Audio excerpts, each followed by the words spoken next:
Well, tomorrow's election day, and it looks like the big story in the gubernatorial race is about who's going to finish in second place. That's because Lieutenant Governor Gavin Newsom comfortably ahead, at least in terms of the polls, for the first spot. Unless there's a huge upset, the drama is for Newsom, who's going to face for the general election in November. Gavin Newsom joins us here now. Welcome. Good to be here. Welcome to Good Day L.A. Good to be here. So you've been lieutenant governor all these years for Governor Brown. What specifically does California look like if you're governor compared to Governor Brown being governor? If I don't address the issue of affordability, particularly in housing, and address the issue of homelessness, then I'll have failed as the next governor of California. Those two issues are the most vexing of issues. It's the issue that I heard from my first town hall. It was the issue I heard at my 36th town hall just 2 days ago. Issues of cost of living are the dominant issues, middle class. So how do you solve that? You got to do 3.5 million housing units. We've got to, look, at the end of the day, it's a supply-demand imbalance. We're 49th out of 50th in per capita housing units. Only Utah develops less housing than California. And as it relates to homelessness, at the end of the day, the state of California needs to intervene. The city of L.A., the county of L.A. cannot do it alone. California needs intentionality, meaning we need to support those local efforts. We laid out 15 specific points. This is a point of passion for me, and it's going to be one of my top priorities as governor. Another question is this top two system, and who are you going to face? Antonio Villaraigosa was here on The Issue Is, our political show, on Friday night. I know you've talked about the possibility that it might be good to have a Republican versus a Democrat in November. This is what he had to say. Take a look. Virtually every pundit, Democrat and Republican, criticized that notion as cynical. The fact of the matter is we should have a debate about the future. You're not going to have a real debate with somebody who has no shot of winning. John Cox is never going to be governor of California. Well, you heard him just say that, and I think what people are passionate about, you sort of ignited a fire by running some ads in support of John Cox or highlighting how great John Cox is. How do you feel about this system? Is it inherently flawed? Yeah, and Antonio did it against the Republican as well. I mean, it's just interesting. Look, the open primary, it's an open-ended question. It's an experiment at scale. Obviously, it's going to have ramifications on a national level, not just a gubernatorial level with all these congressional down-ballot races. But look, the voters will decide in the next few days. We'll see what happens. I think the most significant thing that happened in this campaign was Donald Trump's support of John Cox. And that was a game changer. He's still profoundly influential with Republicans, no matter where they reside, including here in California. But do you think it weakens the Democratic Party, this kind of system, especially here in California, which is prominently Democrat? Yeah, is top two a good idea? Yeah, you know what? I'll let you know on Wednesday. But, look, I prefer the old traditional system. And if that were the case, I think we would be well served by it as a campaign and a candidate.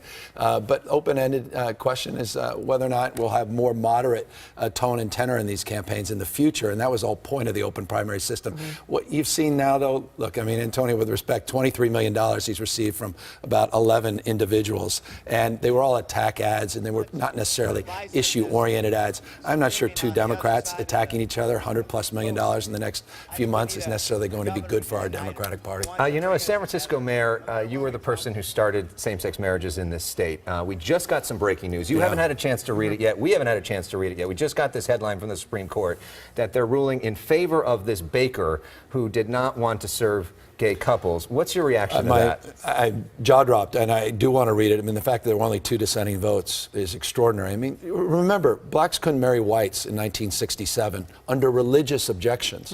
Imagine a baker saying, well, you're an interracial couple. I deny the ability to photograph your wedding. I don't have to necessarily provide you any services. I mean, in essence, that's what they're saying against the LGBTQ community, and I just think it's offensive and certainly falls in the face of all the progress we've made in this country on equality. Well, the baker, Jack Phillips, had said it violated his First Amendment rights, and it was a 7-2 to vote. Yeah, well, look, I mean, religious liberty is another form of discrimination, humbly I submit. And again, where does it end? It's not just same-sex couples. Honestly, what about interracial marriage? I mean, the 1967 Loving versus Virginia case, the judge said, God, sir, God put different races on different continents for a reason.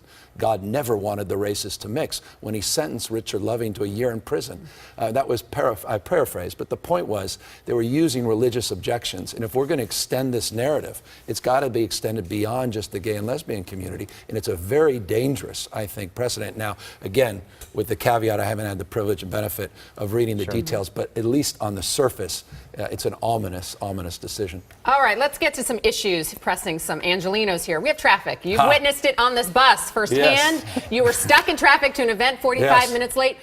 How No, are you going to solve this? I wasn't stuck in traffic. I was traffic. Were you the traffic? Yes, Were you the I impetus was of the traffic You issue? got to take account and responsibility. Yeah. Oh, We're we're all taking traffic. accountability. Yeah, no, but at the end of the It's day, the biggest issue here. We sit in traffic, half of our lives here I in know. Southern California. We need more alternative means of transportation. We need, obviously, to extend our narrative of supporting regional rail transit, and we need to encourage more folks to carpool, and we need folks to get out of their single occupancy vehicles.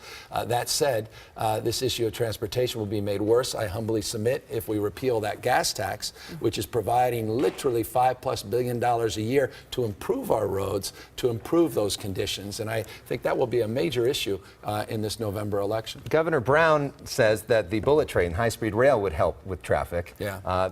Billions of dollars over budget.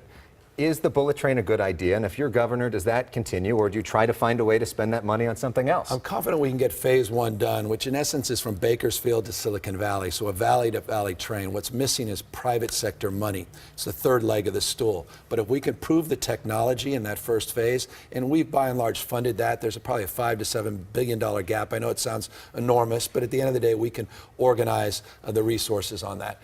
If we can demonstrate the technology, then we can invite the private sector and to get it over the San Gabriel Mountains and get it down here into Southern California. Really quickly, wife and kids, how are they holding up on the bus? How are they holding up with this Yeah, whole we thing? got some cute pictures of them. Oh, that's Yeah. sweet. No, I've got a 2-year-old, a 4-year-old, Yep. a 6, and an 8-year-old, and nothing was more enlivening than getting them on the bus, and they're in the little beds, and they're peering their heads out, and they thought it was, it's, as a father, there's nothing more extraordinary, and what a gift. There's the photo. Honestly, that was, I get chills.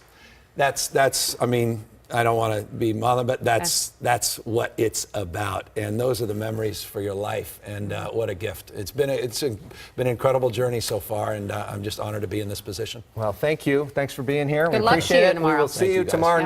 night in San Francisco. I'll be there with you. Welcome. We've got coverage tomorrow night, complete coverage of election night, analysis. We're going to have reporters at all of the different candidates' locations right on our 10 o'clock news and throughout the night online as well.